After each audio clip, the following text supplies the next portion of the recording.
Welcome to Agmax. పంటలకు నత్రజని, phosphorus, potassium అన్ని ముఖ్యమైన పోషకాలను తక్కువ మోతాదులో ఎక్కువ ప్రభావం చూపించేలా అందించగల నూతన పరిష్కారం నానో ఎరువులు. ఇవి ఎలా వాడాలి, ఎంత మోతాదులో వాడాలి, ఒక ఎకరానికి ఎంత ఖర్చు అవుతుంది, అన్ని వివరాలు ఈ వీడియోలో తెలుసుకుందాం. మొక్కల ఎదుగుదల అలాగే దిగుబడి కోసం ఎరువులు వేయటం అనేది తప్పనిసరి అయిపోయింది. ఈ ఎరువుల్లో ముఖ్యంగా 3 పోషకాలు ఉంటాయి. మొక్కలకు ఆకుల పెరుగుదలకు నత్రజని, దార్లు పూలకు భాస్వరం, మొక్కల బలానికి పొటాషియం అవసరం. ఇవి కలిసి ఉన్న రసాయన ఎరువులను పొలాల్లో వాడతాం. ఇవి వేస్తే మొక్కలు బలంగా పెరిగి మంచి దిగుబడి ఇస్తాయి. నానో టెక్నాలజీ వల్ల ఇప్పుడు వ్యవసాయ రంగంలో విప్లవాత్మక మార్పులు వచ్చాయి. వాటిలో ముఖ్యమైనదే నానో ఎరువులు. ఇవి 1 నుండి 100 నానోమీటర్ల మధ్య పరిమాణం కలిగిన సూక్ష్మ కణాలతో తయారవుతాయి. చిన్న మోతాదులోనే అధిక పోషక విలువలు కలిగి ఉంటాయి. ఇవి సాధారణ ఎరువుల కంటే పెరుగుదల, దిగుబడి మరియు పోషకాల వినియోగాన్ని మెరుగుపరచడంలో ముందుంటాయి. నానో ఎరువులు తక్కువ మోతాదులో వాడినా మొక్కలకు అవసరమైన పోషకాలను నెమ్మదిగా, స్థిరంగా విడుదల చేస్తాయి. దీనివల్ల మొక్కలు అవసరమైనంత పోషకాన్ని సమయానికి తీసుకొని వృధా లేకుండా పెరుగుతాయి. అంతేకాకుండా ఇవి మట్టికి హాని చేయకుండా, విషపూరితం కాకుండా పర్యావరణ అనుకూలంగా ఉంటాయి. ఇందులోని పోషకాలు అల్ట్రాసౌండ్ లేదా అయస్కాంత ప్రభావం ద్వారా అవసరమైన దశలో విడుదలవుతాయి. ఇలా సాంకేతికంగా రూపుదిద్దిన ఎరువులు కేవలం మొక్కలకు పోషకాలు అందించడమే కాదు, మట్టిని సంరక్షించటంలో మరియు కరువు పరిస్థితుల్లో కూడా పంటల నిలకడను నిలబెట్టడంలో కీలకంగా మారాయి. మొక్కలకు ముఖ్యంగా అవసరమయ్యే ఎరువుల్లో మొదటిగా నత్రజని నానో ఎరువులు. సాధారణ ఎరువుల వాడకంతో పంటలకు నత్రజని శాతం పెంచాలని చేసిన ప్రయత్నాలు చాలా చోట్ల పెద్దగా ఫలించలేదు. కానీ నానో టెక్నాలజీ ఆధారిత నత్రజని ఎరువులు సాంప్రదాయ పద్ధతుల్లో పాలిమర్ పూతతో తయారు చేసే స్లో రిలీజ్ ఎరువులతో పోలిస్తే మరింత ప్రభావవంతంగా పనిచేస్తున్నాయి. పరిశోధనల ప్రకారం నానో పోరప్ సిలికా అనే పదార్థంలో యూరియాస్ అనే ఎంజైమ్ను చొప్పించి యూరియాను నెమ్మదిగా విడుదల చేసే విధంగా రూపొందిస్తున్నారు. దీనివల్ల నత్రజని సమయానికి మొక్కలకు అందుతుంది. ఇంకా సాధారణంగా యూరియా వాడేటప్పుడు కొంత నత్రజని గాలి ద్వారా వాతావరణంలోకి ఆవిరైపోతుంది. ఇది పంటలకు ఉపయోగపడకుండా నష్టమవుతుంది. దీనివల్ల రైతుకు ఆర్థికంగా నష్టం కలుగుతుండటమే కాక పర్యావరణ కాలుష్యం కూడా పెరుగుతుంది. ఈ సమస్యను తగ్గించేందుకు తగిన మోతాదులో ఎరువులు వేయటం, ఎరువులను మట్టిలో లోతుగా ఉంచటం, గ్రాన్యులర్ యూరియా వాడటం, పంటల అవసరాలపై అవగాహన పెంచుకోవటం, అలాగే నానో ఎరువుల వాడకాన్ని పెంచటం లాంటి మెరుగైన చర్యలు తీసుకోవాలి. నానో పార్టికల్స్ రూపంలో ఉన్న యూరియా మొక్కలకు నత్రజని అందించటంలో చాలా ఉపయోగకరంగా మారుతోంది. ఇది మొక్కల పెరుగుదలకు అత్యంత అవసరమైన ముఖ్య పోషకంగా గణించబడుతోంది. నానో నత్రజని అనే లిక్విడ్ ప్రధానంగా ఇఫ్కో సంస్థ తయారు చేసే ఇఫ్కో నానో యూరియా రూపంలో అందుబాటులో ఉంది.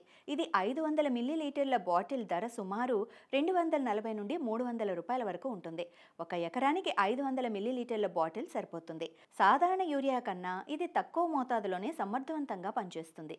దీన్ని నీటిలో కలిపి ఆకులపై స్ప్రే చేసినట్లయితే మొక్కల ఆకుపచ్చ రంగు మెరుగయ్యేలా చేస్తూ ఫోటోసింథసిస్ సామర్థ్యాన్ని పెంచుతుంది. ఇక రెండోది భాస్వరం నానో ఎరువులు. మొక్కలకు అవసరమయ్యే రెండో ముఖ్యమైన పోషకం భాస్వరం. దీన్ని అందించడానికి tsp triple super phosphate, DAP di ammonium phosphate, map mono ammonium phosphate వంటి ఫాస్ఫేట్ ఆధారిత ఎరువులు వాణిజ్యంగా అందుబాటులో ఉన్నాయి. అయితే భాస్వరం నీటిలో కరిగే గుణం ఉన్నందున ఇది సులభంగా నదులు, సరస్సులు వంటి నీటి వనరులోకి చేరుతుంది. ఇది పర్యావరణ కాలుష్యానికి దారితీస్తుంది. అందుకే భాస్వరం వృధా కాకుండా నీటి వనరులను రక్షించేందుకు ప్రత్యేక నివారణ సాంకేతికతలు అభివృద్ధి చేస్తున్నారు. ఈ సమస్యకు పరిష్కారంగా నానో టెక్నాలజీ ఆధారిత భాస్వర ఎరువులు ఉపయోగపడుతున్నాయి. ఇవి భాస్వరం యొక్క ఉపరితల లక్షణాలను మారుస్తాయి, నేలలో చలనశీలతను తగ్గిస్తాయి. దాంతో భాస్వరం వృధా కాకుండా మొక్కలకే అందుతుంది. అంతేకాదు నానో ఫాస్ఫేట్ ఎరువులు ఆల్గే వంటి సూక్ష్మజీవుల వృద్ధిని తగ్గించడంతో పాటు నీటి నాణ్యతను మెరుగుపరుస్తాయి. ఫలితంగా భాస్వరం సమర్థవంతంగా మొక్కలకి అంది వ్యవసాయ దిగుబడి పెరుగుతుంది. భాస్వరానికి నానో రూపంగా IFFCO nano DAP di ammonium phosphate అందిస్తుంది. ఇది 500 మిల్లీలీటర్ల బాటిల్ ధర సుమారుగా 600 నుండి 700 వరకు ఉంటుంది. ఒక ఎకరాకి ఒక బాటిల్ అవసరం పడుతుంది. విత్తనాభివృద్ధి, పూతల అభివృద్ధి వంటి కీలక దశల్లో మొక్కలకు ఇది మంచి శక్తినిస్తుంది. నానో స్థాయిలో అందే ఈ ఎరువుల వల్ల భాస్వరాన్ని మొక్కలు తేలికగా తీసుకునేలా అవుతుంది.